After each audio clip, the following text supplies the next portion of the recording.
Hello, it's vlog time again. Warning, it's going to be a bit of a ranty one today. Okay, bit of an experiment this time. Due to my very busy weekend coming up, I'm going to be unable to record on Monday. Due to circumstances completely within my control. As in, I got an x-ray on my wrist. Nothing serious, but maybe long lasting. Specsavers at 12, branch in the evening. And since the weather's not going to be all that nice coming up, I thought I'd do it today. I'm actually recording on Thursday. Now, this is going live on Monday, as usual, but I'm actually recording on Thursday, and it's 5 to 9 in the morning because I got work at 12. So, I'm going to keep messing around down there because I don't want my phone screen to go off. So, yeah, this is a little bit of an experiment. Which is what I'm doing as well, is that I'm not going to publicise it. I'm not going to promote it myself. Maybe one or two places. I'll probably still do it on Facebook and Mastodon, but I won't bother spamming it all over Discord, except on my own Discord. And see how it goes, because I don't think it's bringing any extra views. Again, we'll see about that. It'll be the same with my Twitter. That's coming. My Twitch stream from now on. Oh my God, I thought I'd be quiet. And what have we got in the background? I think we got the bin men coming round, which is typical really for a Thursday morning. But judging by the last time, this mic won't pick it up very much. It seems to block background noise quite well.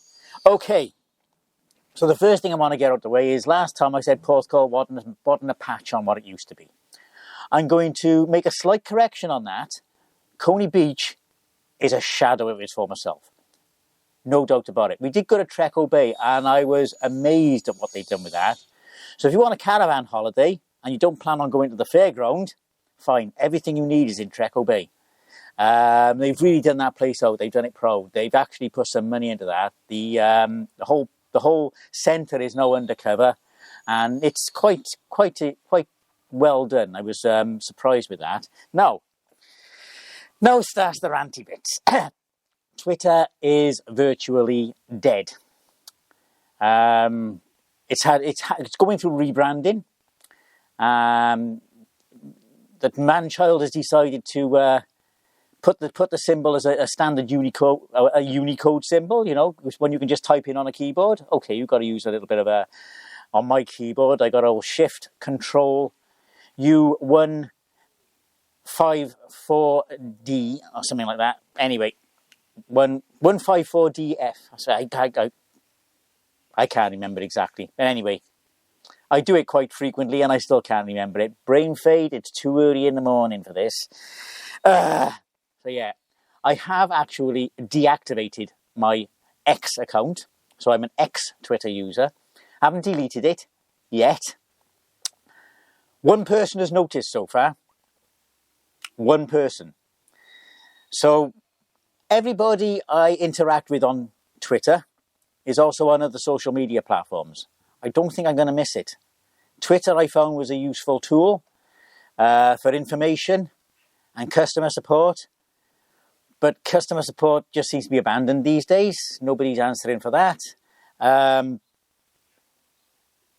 Information, again, is anybody really taking it serious since the man-child has basically ripped it and turned it into a fascist playground? No, I don't want to play in this playground anymore. I really don't. It's completely distasteful. So, comments please. Should I keep it deactivated? Which I'm quite happy to do. Or do you want me to stay on Twitter? X. There we are. If people want me to stay, I'll stay. Otherwise, my phone did go off. Otherwise, I'll just let it lapse. After 30 days, it'll delete itself. So I'm leaving it up to people I interact with. Do you want me back? If so, I'll reactivate. Otherwise, it's going. Okay, now another thing that's coming up on social media. Just died in an accident. And I'm going to swear here. You gullible fuckers. It's still spreading like wildfire. Nobody on my friends list is falling for it. Nobody yet on my friends list has fallen for this. which actually makes me quite happy. But seriously, it's so obvious. Why are people still gullibly falling for this crap?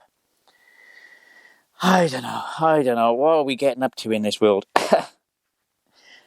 These people who are falling for it, not my friends list people, these people who are falling for it are the reason why viruses spread so fast. They'll click on anything. Bloody hell. Yeah, no. Just don't do it. And I mean, I'm speaking to the choir here because as far as I'm aware, you all know. Yeah, don't click on it. Bloody idiots. Now, in my Mainmeister circles, there's been talk about things about use of mobile phones. Now, I used to be very guilty of this, walking around with my phone, especially when I was playing Ingress. These days, most of the time I'd rather not use my phone when I'm walking at all. I'll stick it in my pocket. When I'm cycling to and from work, it's either in my pocket, in my bag, or in my bum bag. Yes, I use a bum bag in this weather when I'm wearing shorts because I don't trust the pockets of the shorts. Yeah, but Al was right. People walking around, women with prams walking around with pushing the pram, eyes on the phone, and they're looking after a mini human who they're supposed to be responsible for. I'm not for 1 second going to say they're bad parents. Not for 1 second. But concentrate on walking. Concentrate on keeping your baby safe. Concentrate on not walking into people. This is not just, I'm going to come off the baby and pram. That was just a small example. Stop, walking into people. I got so used to it, I didn't walk into people. But yeah, it came close a few times. Take a look at what's going on around you. When you're with people, okay, you might need to check your phone every now and again. Put it to the side. Ignore the notifications. Put it on silent. Just look at it when you feel like it, in a quiet moment. Don't interrupt the conversation. And I'm still guilty of this. I will still pick up the phone and look at it while I'm talking. But I'm doing it less and less. I'm trying to get out of the habit because I know it's a bad one. So yeah, it is the ultimate personal computer. It is, these days, the focus of contact. But when you're with somebody, when you're walking in the street, try and give it a rest. Okay, now, are we back in 1963 or what? In Scotland, in the last couple of weeks, there was an attempted train robbery. They were caught because today we got communication. Yeah, they stopped the train by removing the bulb from the signal. Think about that for a moment. They removed the bulb from the signal. And then when the driver stopped, contacted the signaller, they boarded the back of the train. Of course, they were caught. We got radios on the train now, which are basically phones. It's very, and there's, the whole of the railway network's covered. It's very, very rare you'll have a blank point, a dead point, because it's actually specifically got antenna up for the railway, which are actually signal strength is guided along the railway tracks. And these lot were charged with theft, aggravated behaviour. But, oh my God, they were never going to get away with this. 2 teenagers. Okay, now for the big one. Climate change. Yeah. There are a lot of people seem to be in the conspiracy theory bracket this time. Oh, it's only cycles. Yeah, it's natural, it's nature. We're not doing anything. Bullshit. I'm going to turn a conspiracy theory on its head. People are saying, oh, it's a conspiracy theory, all this climate change malarkey. Well, who's going to profit from mitigating climate change? Who's going to profit? The answer, nobody. Who's going to profit from continuing the way it's going? Corporations, oil companies. So, my anti-conspiracy theory is that the oil companies want you to think there's no problem with the climate. Think about that for a moment. This isn't science, this is just... I'm going to use science here, but I'm also going to put my own opinion, right? I'll clearly state where it's my own opinion and clearly state where it's science. But no, my opinion is it's an anti-conspiracy theory. The real conspiracy theory is big oil, all the corporations want us to think that we're not doing anything to the climate. Yes, there are natural cycles. But to think that pumping billions of tons of pollution into the atmosphere every year over the last 200 years is not doing anything to the climate is naive. We are changing the climate. We are affecting the climate cycle. Scientific evidence in the fossil record, in the Antarctic ice core records, show... I mean, the Antarctic ice core records don't show fossil record depths, but the Earth has been through worse, yes. Fossil record shows that. The ice core shows that in the last 200 years, carbon dioxide levels in the atmosphere have gone up far greater than any time in the Earth's recordable history. Just think about that. We are making a difference. Now, the other thing, of course, is it's not a simple bullet. There's no magic bullet. We could stop everything today and it still wouldn't help. Why? Well, there is evidence, scientific evidence, that a change made 2 years ago, 3 years ago, is why we've got this spike of heat this year. Ships, freight ships, were banned from using heavy oil, sulfur-based oil.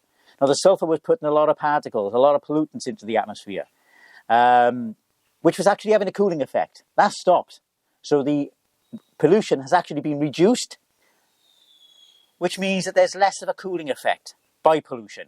Now, Hank Green's video, which I'll link, is going to show this. He'll explain it far more than me, far better than me, and possible solutions to overcome that inadequacy. But it shows that the whole thing is complicated. It's not a simple fix.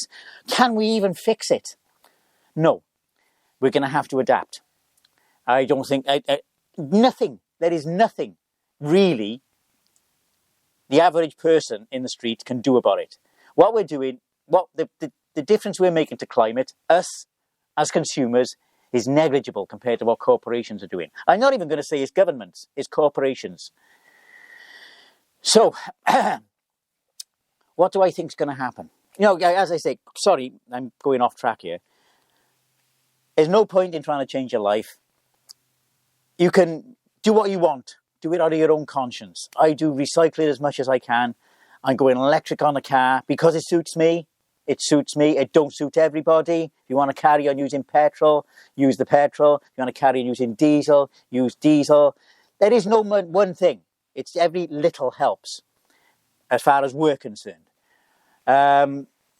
Electric cars, I will say this, no matter what you hear from corporations with a vested interest in these things, yes, they have a much heavier carbon footprint, a much heavier impact on the environment to build an electric car.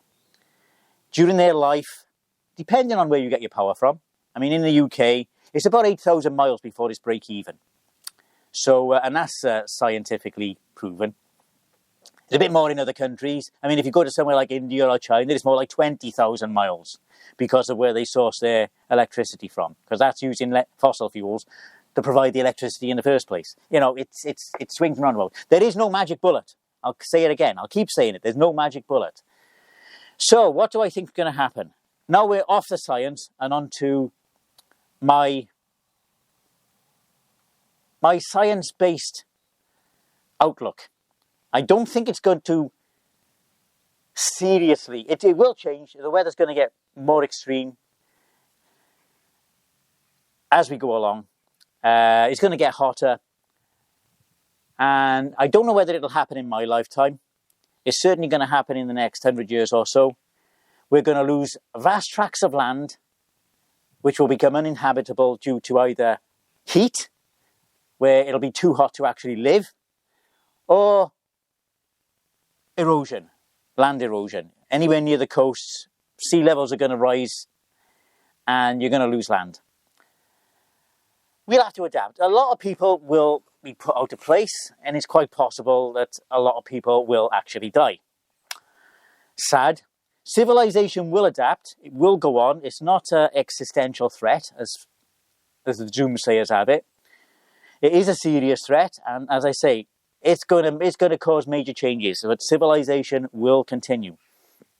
I think we're resourceful enough to actually overcome this. Whether we can do it without slipping into a dystopia, I don't think I'll see it in my lifetime.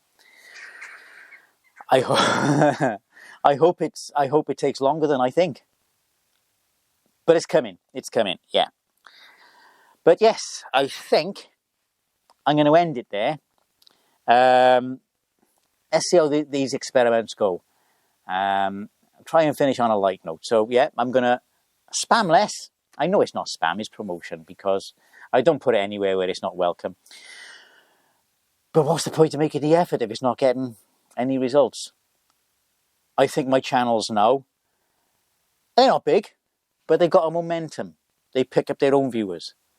And I'm not after a big following. I'm not looking to become famous. I'm certainly not looking to become an influencer. I'm just me. Influencer's a naughty word as far as I'm concerned. People who say, I'm an influencer, and use it to try and bag in their way into things are, nah, get your ego back on the planet. While you can still touch the ground. Oh yeah, I'm going to let it go. I'm going to see how it goes. Keep making videos, keep putting stuff up, and see how it goes, but I'm not promoting it. If I find that it is getting some attention from my posting, then I'll keep doing it. But we'll see how that goes. Follow my channel, subscribe, follow me on Twitch, subscribe to me here. If you want to, press the bell. I don't care. I'm not after a big following, honestly. A little group of friends. Yeah, brilliant. So I will end it there, a longer than normal one because of that rant. And I'll catch you on the next one in 3 weeks' time, which will probably be indoors. Ta-ra now. Since filming the bulk of this video, I'm sad to say that our dog Buster has passed away. So, it's with a heavy heart I'm letting you all know this. We're going to meet with almost 12 years old. He'd been rather unique, very friendly, the most friendly dog, the most loving dog I've ever known. We'll miss you, buddy. Rest in peace.